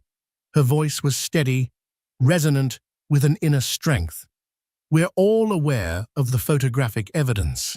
We know the media stories aren't mere fabrications, but the real issue here isn't just a personal indiscretion. It's the risk posed to this company, our company, by this scandal." She glanced around the table, meeting each board member's gaze. "I have proof of how negotiations with certain Asian partners have been compromised by the negative press. Investor confidence is wavering. And this is on top of the moral turpitude clause in Victor's contract." A stunned silence followed. Moral turpitude clauses were rarely mentioned in corporate contexts, but in high-profile marriages that intersected with business holdings, they were sometimes used to protect the company from the detrimental actions of a key figure. Victor's face paled momentarily. He cast a sharp look at Simone, recalling the prenuptial agreement's fine print that he once dismissed as boilerplate. She returned his stare with icy composure. Arthur Norwood cleared his throat again. "Mrs. Harrington, can you elaborate on the severity of these repercussions?" Simone clicked open her briefcase and pulled out neatly organized documents. "Board members here, you'll find data illustrating recent dips in stock value following the Bali scandal leaks. This is paired with the explicit language in the moral turpitude clause that Mr. Harrington personally signed. If certain actions, infidelity-damaging public scandals, put the company at risk, shareholders have the right to demand a revaluation of leadership." Victor jumped to his feet, voice trembling with a mixture of anger and fear. "This is outrageous. You're using our personal issues to stage a corporate coup. You can't do this." Jackson Wolfe spoke up, surprising Victor with the quiet resolve in his voice. "Victor, your name may be on the building, but you're not the sole owner. We all have to safeguard Harrington Industries. The press is already circling. If we lose key investors because of your personal mistakes, thousands of jobs could be at risk, not to mention our philanthropic commitments." He paused, avoiding Victor's gaze. "I'm sorry, old friend, but business is business." The tension reached a fever pitch as a motion was placed on the table. Eleanor, supported by her block of shares and quietly backed by the Davenport family's significant influence, made a formal request for a vote of no confidence in Victor Harrington as CEO. Typically, such measures took weeks to arrange. But the moral turpitude clause, combined with the urgent crisis, allowed an immediate consideration. It was unprecedented, but legal. Victor and Bianca watched in mounting horror as the votes were cast. Old alliances turned shaky. Some board members, who once owed their positions to Victor, now weighed their own survival. The result wasn't even close. A majority sided with Eleanor and Simone's proposal. The motion carried, effectively ousting Victor from the CEO position pending further negotiations regarding his stake and role in the company. Eleanor looked across the table, her eyes moist with a blend of triumph and heartbreak. "Victor, I never wanted it to come to this," she said quietly, "but you forced my hand." Stunned into silence, Victor sank into his chair. Bianca tried to speak, to offer a rebuttal or spin, but her words faltered in the face of the board's overwhelming consensus. The meeting concluded with a swirl of legal procedures. A caretaker CEO would be appointed, with an emergency leadership council to manage day-to-day operations, while a permanent replacement was sought. For all intents and purposes, Victor's reign was over. As people gathered their folders and prepared to leave, an ominous hush filled the room. The downfall of a once mighty empire head had played out in a mere hour. Eleanor, gathering her strength, exited without another word, Simone at her side. In the hallway, the press buzzed, cameras flashing. But Eleanor walked past them, a silent force of composure, stepping into a waiting car that whisked her away. Inside that car, she finally allowed herself to exhale. She gently placed both hands on her belly, feeling the baby's light kick. A swirl of conflicting emotions flooded her: sorrow, relief, fury, and the faint hope that maybe now the child she carried could one day grow into a legacy untainted by reckless betrayal. Victor had taken a mistress on a baby moon that should have been theirs, but in that betrayal, he had also handed Eleanor the keys to the kingdom. The world of high finance reacted swiftly to the seismic shift at Harrington Industries. Within hours, the news had spread, from private trading floors in Hong Kong to business lunches in London. Major outlets like the Wall Street Journal and the Financial Times dedicated front-page headlines to Victor Harrington's sudden ouster, speculating on the behind-the-scenes drama that led to it. Business analysts on CNBC questioned whether Harrington Industries could maintain its momentum without the larger-than-life charisma of its founder. But in hushed corners of society events and exclusive clubs, the whispers focused on the scandal's personal dimension. Everyone knew that Victor had been unseated, not just by the board, but by the very wife he betrayed while she was pregnant with his child. The story was salacious enough to feed tabloids for weeks, but it also showcased Eleanor's business acumen and unyielding resolve. Where once people saw her as simply Victor's gracious spouse, they now recognized a formidable woman who had deftly used a moral turpitude clause to protect herself and the company. Victor retreated to a penthouse suite at the Carlisle Hotel, a discreet refuge for the city's affluent seeking privacy amid turmoil. His phone buzzed incessantly with calls from attorneys, PR managers, and concerned allies. But not all calls were sympathetic.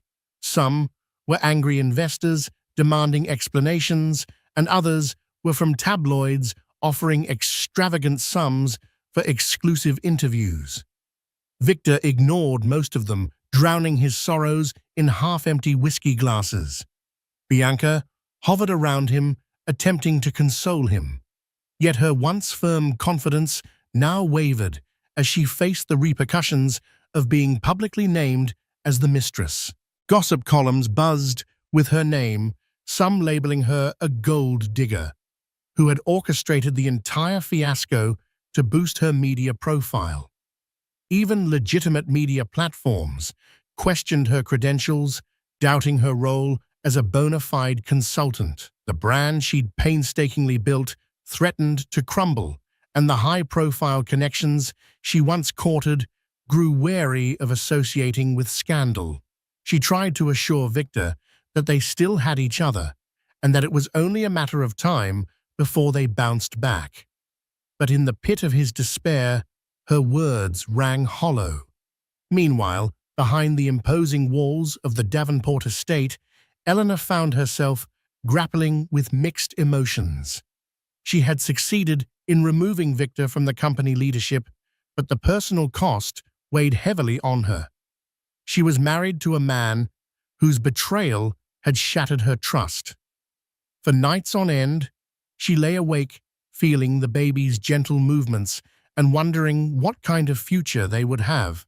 She consulted with Simone about legal separation, maybe even divorce, but each time she hesitated, mindful of the unborn child who would inevitably link her life to Victor's in some way. While Eleanor wrestled with internal conflicts, corporate maneuvers continued at Harrington Industries. The newly appointed caretaker CEO, Lawrence Porter, a veteran executive from within the company, diligently tried to stabilize investor sentiment. He reached out to longtime partners, reminding them of the company's resilient fundamentals and diversified portfolio. But the stock still dipped further, reflecting the market's anxiety. Even seasoned analysts couldn't discount the intangible influence Victor once held. Lawrence, however, had Eleanor's backing, and Jackson Wolfe's strategic insight. Their combined efforts formed a temporary shield against a total collapse in confidence. In an attempt to turn the tide, Simone advised Eleanor to take a more visible role. "You don't have to be CEO, but your presence will reassure investors," she said gently. "Host a small event. Show your commitment to the company. Let them see that the Harrington brand is intact, anchored by someone with integrity." Eleanor was reluctant, but she recognized the necessity. Against her natural inclination for privacy, she agreed to hold a press conference to address the company's future. Titled "A New Horizon for Harrington Industries," it was carefully orchestrated, tasteful floral arrangements, minimal fanfare, and a succinct message of stability, progress, and renewed commitment to philanthropy.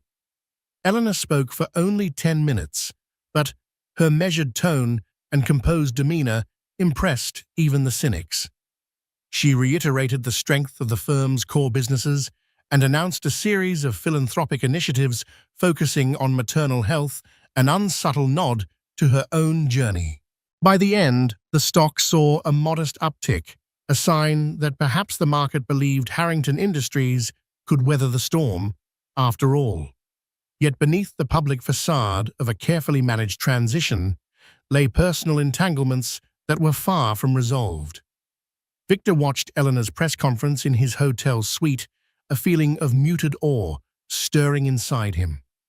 There she was, the woman he had wronged gracefully, commanding respect from an audience of seasoned journalists and business leaders. He couldn't help but feel a pang of regret, if not for his actions, than for his hubris that had led him here. One evening, as he swirled whiskey in a crystal tumbler, he found his thoughts drifting uncomfortably to the future. Would Eleanor proceed with a divorce? What about the baby? Would he have a place in his child's life?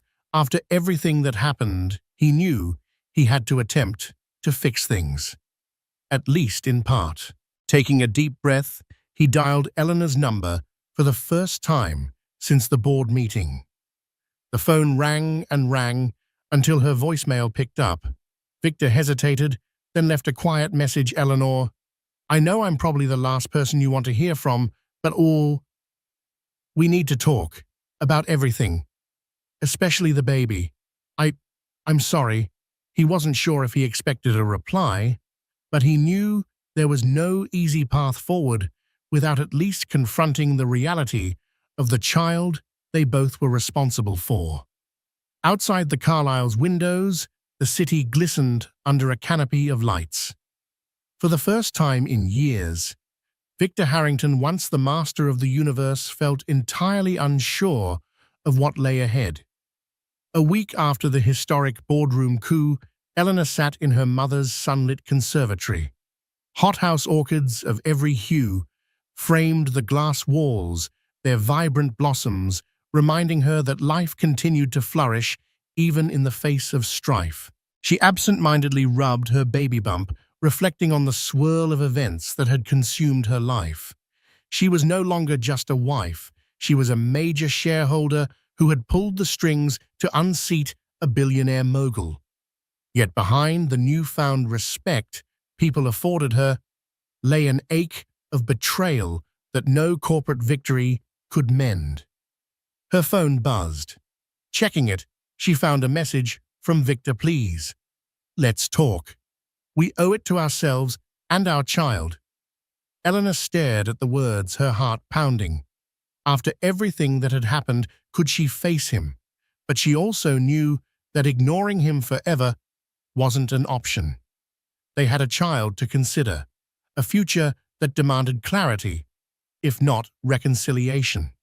She typed a brief reply, "Tomorrow noon, the Davenport estate. Bring your attorney." It was a formal invitation, suggesting a calm, structured environment. If they were to negotiate the boundaries of their future, the setting would be one Eleanor controlled. Victor arrived the next day wearing a subdued suit that lacked his usual flashiness.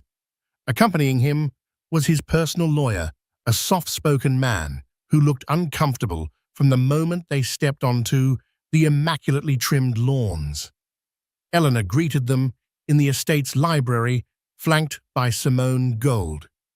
Polite nods were exchanged, but the tension was palpable. "I appreciate you agreeing to meet," Victor began, clearing his throat. His voice was subdued, none of the brash confidence that once defined him. "I know I've caused you unbelievable pain, and I'm truly sorry. I don't expect forgiveness, but I want to ensure that I'm still part of our child's life." Eleanor studied him, trying to reconcile the man she'd once loved with the broken figure before her. "You made a choice, Victor. More than one choice, over and over, to lie to me. You destroyed the trust we had. But yes, you're still the father of this child." Her voice wavered slightly, but she pressed on. "I won't deny you the chance to be in our baby's life if you can prove you'll be a responsible parent." Simone nudged a folder across the polished table. "We have some proposed terms," she explained. "For co-parenting, child support, and possibly spousal support, should Eleanor decide to file for divorce. It's all preliminary, but it provides a framework." Victor shot a quick glance at his attorney, who nodded as he skimmed the documents. Before he could respond, Eleanor raised a hand. "But let's be clear. I expect honesty from here on out. Any more deceptions, financial or personal, and you'll lose access. Is that understood?" Swallowing hard, Victor nodded. "I understand." They navigated the intricacies of child support and visitation schedules with the same formality one would use to negotiate a business deal. Simone outlined how they'd handle expenses related to education, healthcare, and even a trust fund for the child's future. Despite the emotional undercurrent, the conversation remained measured, proving that both parties were resolute in doing what was best for the baby. Outside, the day had turned overcast clouds gathering like silent witnesses to this fateful meeting. When all the legal points had been addressed, an uneasy silence fell. Victor turned to Eleanor, voice trembling with something akin to remorse.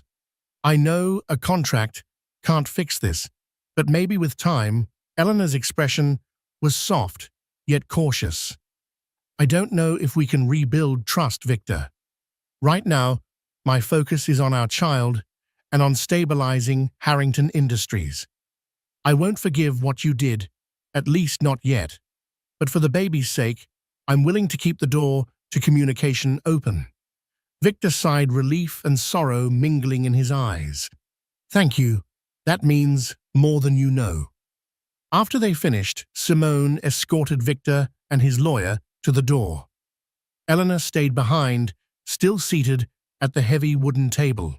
The moment the door clicked shut, she buried her face in her hands, a quiet sob breaking through the composure she'd clung to all afternoon.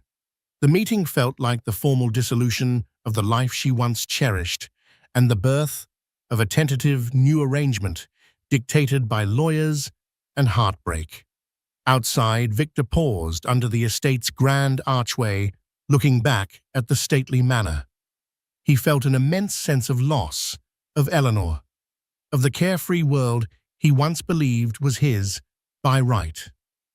All that remained was the flicker of hope that he might still salvage some shred of dignity or at least fatherhood from the wreckage.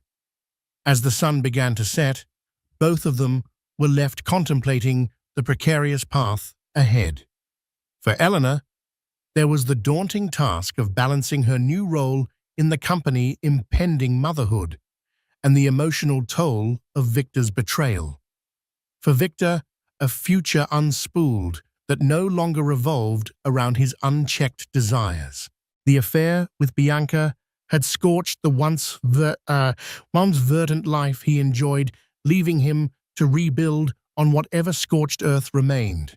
And standing at the epicenter of it all was a child not yet born, but already shaping the decisions and destinies of the two people who had brought them into this world. 2 months after the boardroom coup, Harrington Industries began to steady under interim CEO Lawrence Porter and Eleanor's quiet but guiding influence. Investor confidence, once shaken, showed signs of recovery. Eleanor, though not officially at the helm, became the moral compass the company sorely needed. Her focus shifted toward green energy in Southeast Asia and philanthropic programs in education and maternal health causes that echoed her personal transformation. While the board rallied behind her strategic insights, Eleanor embraced the final stages of pregnancy in the comfort of the Davenport estate. She and her mother Cecilia carefully prepared the nursery. The estate, adorned with family portraits and fresh blooms, became a sanctuary of reflection and resolve. Eleanor found a strange comfort in her new dual identity, mother-to-be and corporate architect. Victor, meanwhile, lived in quiet exile at the Carlisle Hotel, a far cry from the boardroom he once ruled. He made half-hearted attempts to salvage his image, TV interviews, vague apologies, even an anonymous donation to one of Eleanor's maternal health projects. But the public had moved on. Bianca Suarez had all but disappeared, reportedly in Europe, rebranding her image. Their affair, once blazing with scandal, faded into footnotes in tabloids. Victor's fall was complete. His public charm now rang hollow in empty rooms. Despite all, he still hoped to be part of his unborn child's life. One evening, unable to bear the silence any longer, he left Eleanor a voicemail. "We need to talk. about the baby, I'm sorry." When Eleanor heard the message, she hesitated, but she knew this conversation was inevitable. Her reply was short and firm. "Tomorrow, noon. Here, bring your attorney." The next day, Victor arrived at the Davenport estate, subdued, accompanied by a lawyer who looked as uncomfortable as the situation warranted. In the library, Simone Gold stood by Eleanor's side, and together they laid out terms, co-parenting, financial responsibilities, and strict boundaries. "I won't deny you access," Eleanor said, her tone even. "But if there's any dishonesty, any more games, you'll lose that right." Victor nodded solemnly. "I understand." They negotiated like business partners rather than former lovers. Once the legal matters were handled, an awkward silence lingered. "Maybe," Victor said, voice low with time. "I'm not ready to talk about forgiveness," Eleanor replied, "but for our child's sake, I'll keep the door open." Weeks later, as autumn deepened, Eleanor went into labor earlier than expected. In the pre-dawn hours, amidst the sterile light of a hospital room, she gave birth to a baby boy. Tears filled her eyes as she held him. "Welcome to the world," she whispered, her voice breaking. Victor arrived hours later. She could have turned him away, but didn't. He entered quietly, awestruck by the sight of their son. "He's perfect," he murmured, his hands trembling as he cradled the child. Eleanor watched, uncertain but composed. Despite everything, their son deserved a future rooted in peace, not bitterness. That moment of shared awe, the only one since their world, fractured, offered a flicker of fragile possibility. The scandal had toppled a billionaire, empowered a betrayed woman, and birthed a new legacy. In this dawn-lit hospital room, the next chapter was just beginning. Thank you for joining me on this tumultuous journey of passion, power, and redemption. From a secret Bali getaway that sparked rumors in the tabloids to a dramatic boardroom coup that shook Harrington Industries, we've witnessed how betrayal and ambition can unravel even the mightiest of empires. Yet in the end, we've also seen how strength, dignity, and a fierce sense of purpose can guide us through the darkest storms. Eleanor emerged not just as a scorned wife, but as a formidable force, one who safeguarded an entire company while preparing to welcome new life into the world. If you were swept up in the twists and turns of this real-life drama novel, please show your support. Like this video, share it with friends, and subscribe to our channel for more captivating stories. Your engagement helps us continue bringing you tales that inspire intrigue and entertain.